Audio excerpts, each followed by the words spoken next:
had democratic and fair elections in the December 2020 elections, and also praised the president for creating a conducive business atmosphere in the country, which has led to significant levels of American investments in Ghana. During the closed-door meeting, she also indicated that the United States was willing to extend support to businesses owned by women in Ghana, as well as extend support to small and medium-sized enterprises in the country. Today, the President has begun a series of consultative meetings with his ministers. It's a three-pronged agenda. The first is to assess their work program for the remainder of the year.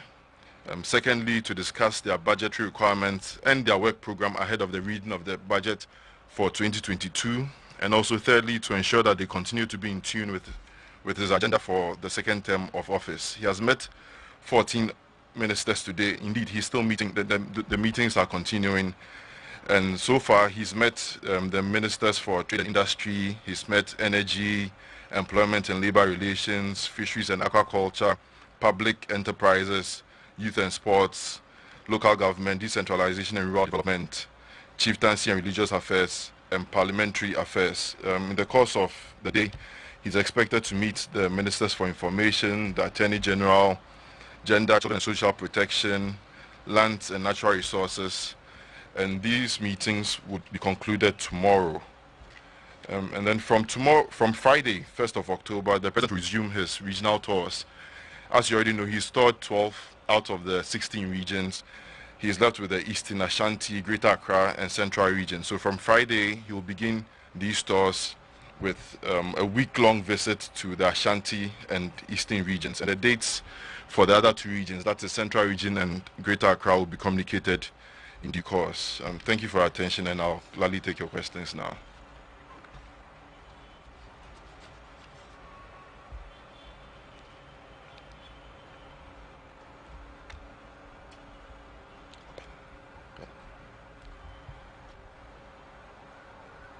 Pen.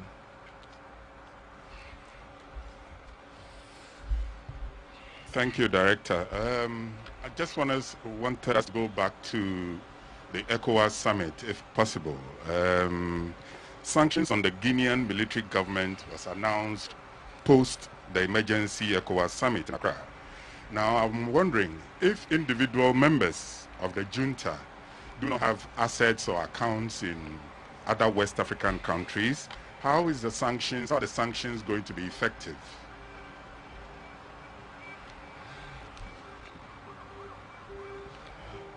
Okay, if I recall correctly, I think the sanctions were in twofold. One was a travel ban, and then the other had to do with freezing of their assets.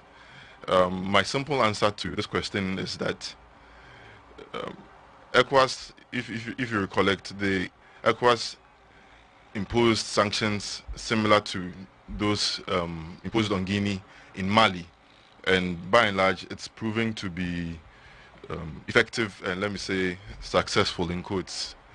So I believe ECOWAS, having studied the Guinean situation, believe that these two sanctions for the meantime are the ones that would urge on the military junta to return the country to democratic and constitutional rule. So we'll just have to wait and see if indeed the sanctions that have been applied would be effective or not. But as I said, in the case of Mali, it's proven to be quite effective. So we'll just have to give it time and see how things go. But most important thing, as I said, is to return the country from military rule to civilian rule. And that mainly is the purpose of the sanctions that have been imposed.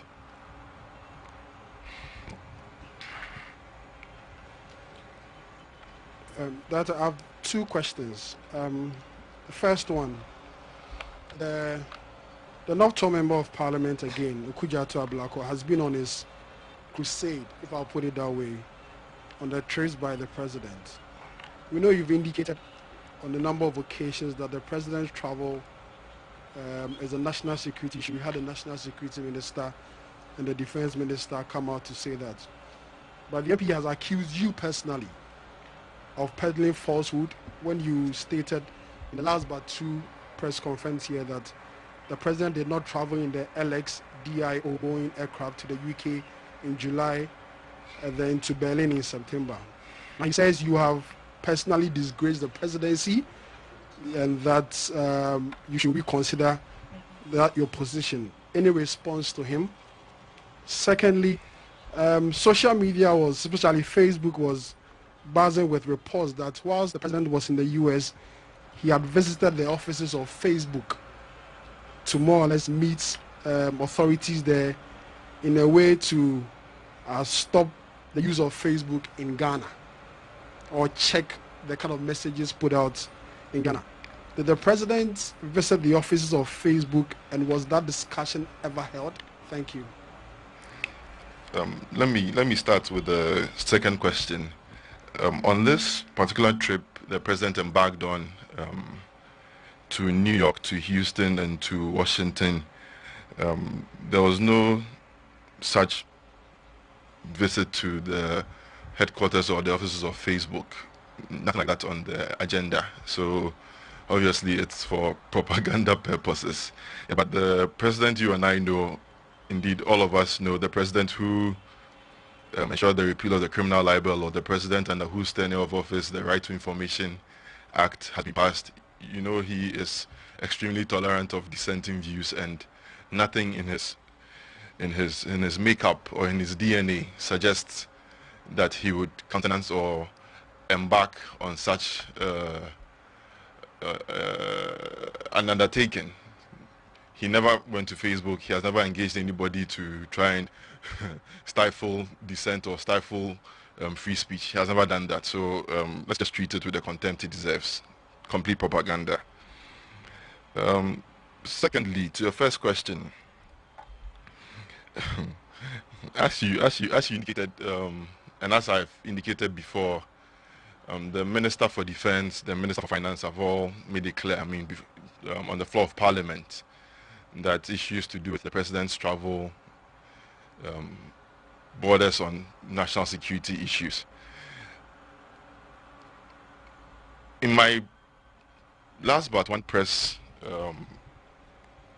conference, I indicated that the Member of Parliament for North Tongu had peddled falsehoods when he indicated that the President, on the 28th of July, when he went to the Global Education Summit in the UK, had used the LXDIO Boeing aircraft. And I indicated again that the North Tongu MP had also peddled falsehoods when he indicated that the President, sometime in August, not September, in August, when he went for the G20 Compact with Africa Summit, had used the same LXDIO aircraft. And I still maintain my position that the MP peddled falsehoods. In his statement that he put out recently, if indeed he claims I peddled falsehood, I'm sure he would have put out the evidence indicating that the President has used these particular jets on these particular days. Of course he didn't. He didn't simply because there's no such evidence. And let me put this on the record. On the 28th of July, when the President attended the Global Education Summit in the UK, you can do your own checks, and if you think I'm peddling falsehoods, you can expose me. Take a phone, call the company that operates that particular jet and ask them, for example, on the 28th of July, where was that jet? And they will tell you that on the 20th of July, during the entire period of the Global Education Summit, it was for 3 days, that particular jet, the LXDIO jet, was parked at the Paris Le Bourget airport. That airport, in previous times, was Paris's principal airport.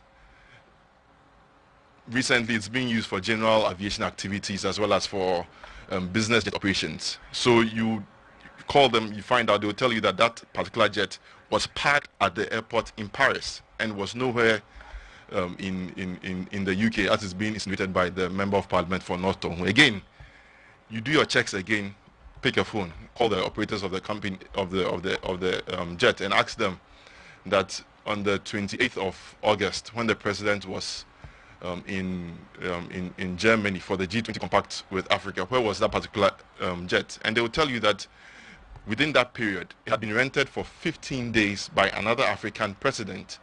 that president embarked on a round trip to Belgium, Germany, the Far East, and to the Middle East, 15 days continuously.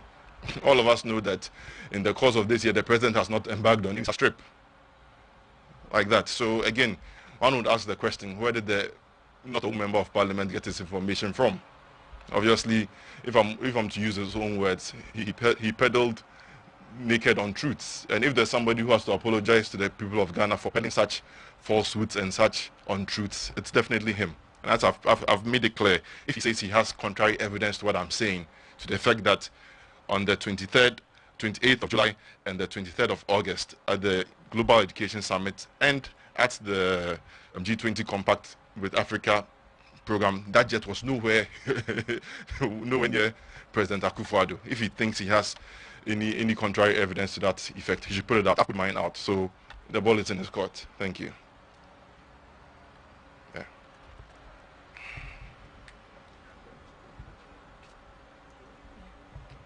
Thank you very much. Following the release of the MMDC list, a civil society group, the Alliance for Social Equity and Public Accountability, emerged with a report that suggested that about 44% of the president's nominees were not recommended by the committee. And even out of that 44%, about 10% did not apply for the position at all, yet they were nominated. Is this the case? And if so, what would be the justification for nominating persons who didn't apply? And secondly, there's been some agitation surrounding the release of the MMDC list, and some assembly members have also threatened not to endorse the president's nominees. Has this come to the notice of the president, and what would be his response to these agitations? Thank you. Okay, so my answer to this question will be fairly simple and fairly straightforward.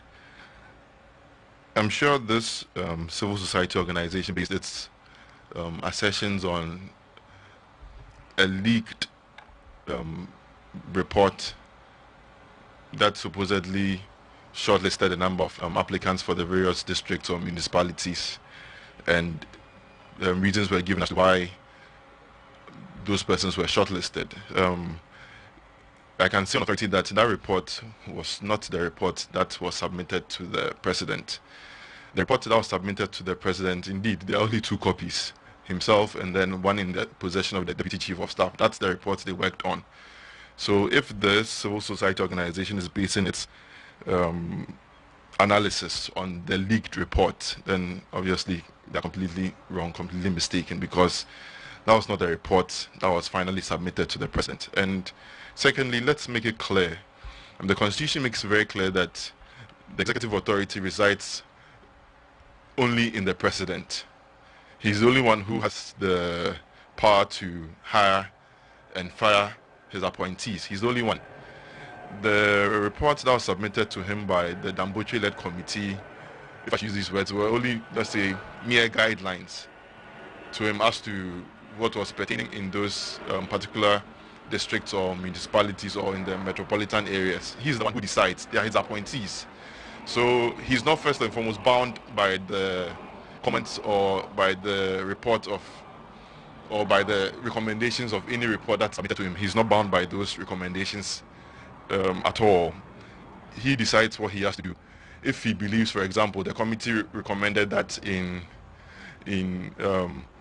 Lejokuku, for example, Jefferson Saki, Kofi Japan are the ones who are supposed to be there, and he believes no, there's somebody else who is much more competent than these persons. He has every right whatsoever to appoint that person. So the civil society organization basing its analysis on that report first and foremost is flawed, because as I said, that report was not the report that was submitted to the president. And secondly, the president is the only one who has the power to hire and fire, and he can decide who he places where. I mean, appointments are at his pleasure. We all serve at his pleasure. So that'll be my answer to that. And with respect to the agitations, yes, I mean, it's to be expected. It's a human institution. You don't expect everything you put out there to be accepted hook, line, and sinker. Whatever be the case, so far as we are humans, there will be agitations. If at the end of the day, voting is conducted and, for example, a particular nominee is rejected, the president can nominate or renominate that person on two other occasions. And if on all those three occasions that person is rejected, the Constitution gives him the power to present somebody else. So agitations, yes, it's a normal phenomenon of human life, and we'll just take it at that. I don't think the president is perturbed by that. He believes he's done what is right in his view and in his opinion, and believes these are the persons who can best serve the various districts and municipalities. If indeed those persons are rejected, it's incumbent on him to decide whether he can renominate them or bring somebody else to serve in those positions. So, yes. Daniel. Yes, Director, just to take you back to the president's travels, I think the issue of presidential travels has been a thorny issue that has spanned successive governments. We had the episode of the flying coffin. I think one of the major issues about the current situation is that the jet is not big enough to carry the entourage of the president when he's traveling. Is this government taking that bold decision or contemplating getting a bigger aircraft for travels, for presidential travels? Daniel, you would recollect that when the government of President John Ejiogun left office in 2008, it had procured 2 jets, the current Falcon, and then a bigger Embraer, if I'm not mistaken. And for one reason or another, the bigger jet was cancelled, and we were left with this particular one here. I don't know. I mean, obviously, it would have made much more economic sense to keep the bigger one, because obviously when that happens, when you're traveling with your delegation, and as you know, you don't have to send media people ahead of time. All of you can just go at a go, saves cost and everything. But well, it has happened, and you collect that the Minister for Defense has made it clear that government has decided to buy a bigger jet to save us from all these troubles. I wouldn't want to go into details. I'm sure when the Minister for Defense has the opportunity to give further information as to what government is doing with respect to that, I'm sure he'll do that. But I know for a fact that, yes, as he has rightly indicated, government is already in the process of acquiring a bigger jet for use. Yeah. Yeah, Otto. Director, let me bring you from space down to the ground. President has done quite a number of regions, I think 12 out of 16. Yes. What is his assessment, especially with regards to the newly created districts? Regions. Regions. What is his assessment? I want us to talk. I want you to talk about their capacity to deliver as new regions. Thanks very much. By and large, I think, let me say, the president is, because I've been with him on these tours and you hear the sentiments he expresses, I think he's extremely delighted as to what is taking place in the new regions. First and foremost, you recollect that during our last tour of the Western North region, he commissioned the administration block of the Western North Regional Coordinating Council. When he went to the OT region, he inspected ongoing work on the OT regional and the administration block of the new OT RCC, and he was told that that particular building will be completed in November and will be handed over to the Minister for Local Government Decentralization and Rural Development sometime in December.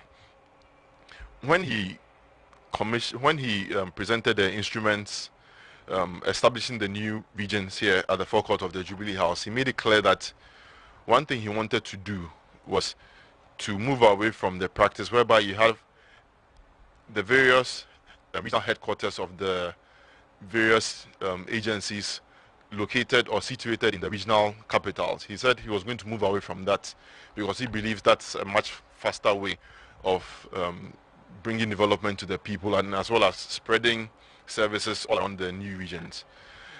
So if you go to the Western North region, for example, and indeed all the other 5 regions, you realize that the major towns are now the headquarters for example, I wouldn't be able to say specifically, but in Western North region, one town is host to the Department of Feeder Roads. The health service headquarters is in another town, and he's done that throughout the 6 newly created regions, and he believes it's a faster way of bringing development closer to the people. So yes, he's extremely satisfied with what's going on right now, and believes that God willing, by the time he exits office, 6th January 2025, he's extremely confident that the amount of work that would have been done in these regions would have buttressed the importance he attached towards the creation of these new regions. And bottom line, the creation of these regions was done in order to be able to bring development, accelerate development, and bring development closer to the people, as opposed to the current structure. And he believes, as things stand now, I think things are in a much better position as they were prior to the creation of these new regions. Yeah. Any more questions? Okay, if not, I'll see you, God willing, once we get back from out of the Eastern and Ashanti regions. Thank you very much for your attention. Director of Communication, many thanks, and to you members of the Presidential Press Corps, I want to say thank you for the yeoman's job that you're doing, covering the President everywhere and all that. I think it is also very important to note that we will continue the strategy of keeping those of us covering the presidency at the Jubilee House, giving the opportunity to our regional correspondents to take over when the President gets to some of these regions. He will also keep meeting with various media houses, engagements, so that the kind of information that we need to disseminate to these people also gets the very people that need it. Having one-on-one interaction with local journalists also gives the President the opportunity to know exactly what is happening on the ground. So, see you. Thank you very much for joining us for today's Jubilee House press briefing. Thank you.